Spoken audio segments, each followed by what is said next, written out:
Khamzat speaks on Ilia Topuria. When Khamzat Chimaev was asked about Ilia Topuria, people expected fire, trash talk, maybe even a warning. Instead, what they got was respect. Sort of. He reflected on their days at Brave FC, saying Ilia was already a top-tier fighter back then. "We trained, talked, ate together," he said. "He's a decent guy." That's a rare level of praise coming from someone like Khamzat, who's made a name off savagery in and out of the cage. But it wasn't all sunshine. When the topic turned to Ilia's aggressive trash talk, Khamzat simply said, "It wouldn't be interesting if everyone stayed quiet." He wasn't impressed.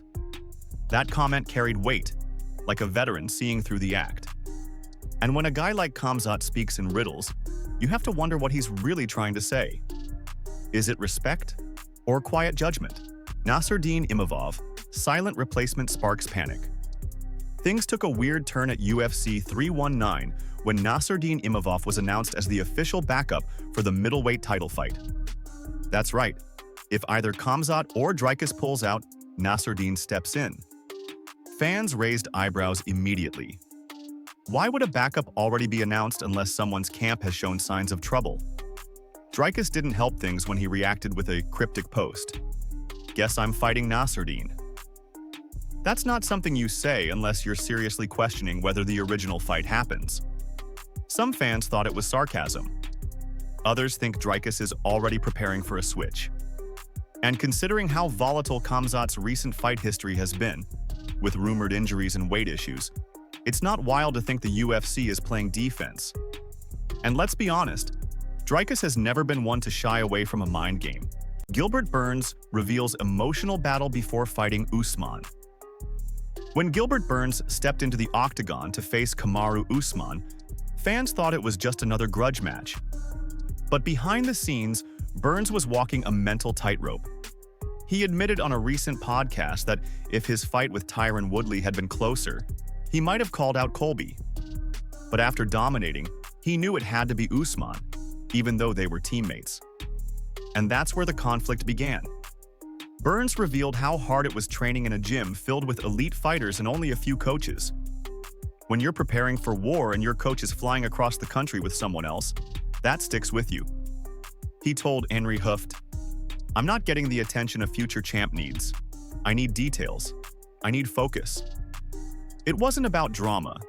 It was about feeling overlooked and realizing that staying loyal might mean staying stuck. Charles Oliveira. Training with a Topuria clone. Charles Oliveira knows exactly who Ilia Topuria is. Explosive, strategic, relentless.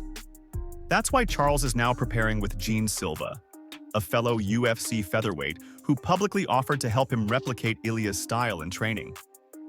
"I even know his facial expressions," Silva said.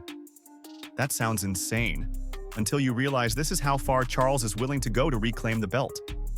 It's chess, not checkers. Oliveira doesn't want to guess what Ilia will do in the cage. He wants to live inside it before it happens. And if Silva can mirror Topuria's aggressive striking and quick scrambling, Charles might just unlock the one blueprint no one's seen yet. Moicano destroys BSD's ambitions. Renato Moicano isn't here for hype.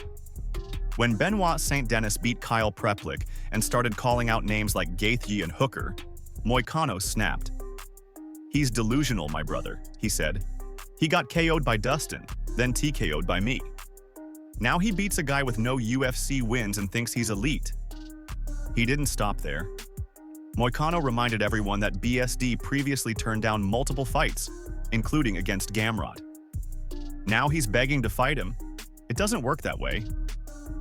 The way Moicano sees it, BSD is a skilled fighter, but lost in his own echo chamber. And in this sport, delusion isn't just dangerous, it's career-ending. Brady targets Ian Garry amid Islam JDM rumors. Sean Brady has stayed patient for too long. Now, he wants Ian Garry. With Islam potentially clogging up the welterweight title scene by moving up to face JDM, Brady says it's time to make moves. And Gary's the perfect target. Brady described a low-key stare down at UFC 315. Garry looked over, Trying to gauge Brady's reaction, Brady didn't flinch. He pointed at himself, then Garry. Message sent. Ian knows I want to fight him, Brady said.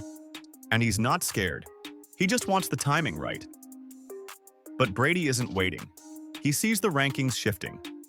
And if Islam makes his move permanent, Brady-Garry becomes the biggest fight at 170. Ilia versus Islam. Feud goes nuclear. Ilia Topuria isn't letting this slide. He went off on Islam Makhachev and his manager, Ali Abdelaziz, calling them both cowards and manipulators. Islam refused to fight me for being too small. Now he's chasing a smaller man at welterweight? Hypocrisy. He said Ali should be thankful he didn't destroy Islam's value, claimed they avoided him from day one. They escaped out the back door, Ilia said. They never wanted the fight. They never agreed to anything.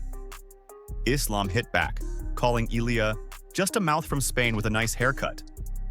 Ilia's response? You run, I fight. That's the difference. This isn't just beef. It's a war of legacy, and fans are watching it unfold in real time. Sterling picks Khamzat, but warns, DDP is different. Aljamain Sterling is rooting for Khamzat Chimaev. But his pick? Dricus du Plessis. Aljo says DDP doesn't shine in any one area, but he makes it all work. He fights ugly, unorthodox. But somehow it works. That's dangerous. He compared it to Bo Nickel. Big hype, but vulnerable to weird, awkward styles. Sterling even predicted it might look like Usman versus Colby, 1 to 2 grapplers who ditch the wrestling and go to war on the feet. I want Khamzat to win, Aljo said. But my gut tells me Dricus walks away with the belt. Volkanovski defends Aldo after Zahabi loss. Alexander Volkanovski isn't keeping quiet. After Jose Aldo's loss to Ayman Zahabi, Volk broke down why he believes Aldo should have won. Round 3, he dropped him 3 times. That's damage. That's how you win fights. He acknowledged Zahabi finished strong, but questioned whether holding position should matter more than delivering knockdowns and near finishes. Volk wasn't crying robbery. He was challenging the system. Because when a legend like Aldo outstrikes and nearly finishes a guy, but still loses, that's a crack in the foundation. Ankalaev calls out. The entire light heavyweight division. Magomed Ankalaev is tired of being ignored. He called out Alex Pereira and Jiri Prochaska, accusing them of ducking him for International Fight Week. Everyone said no, he posted. Nobody wants to fight me. Jamal Hill dropped a wild line. After June 21st, I'll emancipate these hands on Abe Lincoln's double. Dominic Reyes joined the chaos with a meme. But still, no contracts. Ankalaev doesn't joke. He doesn't trash talk. He just fights. And that silence surrounding his name. That's not coincidence. That's fear.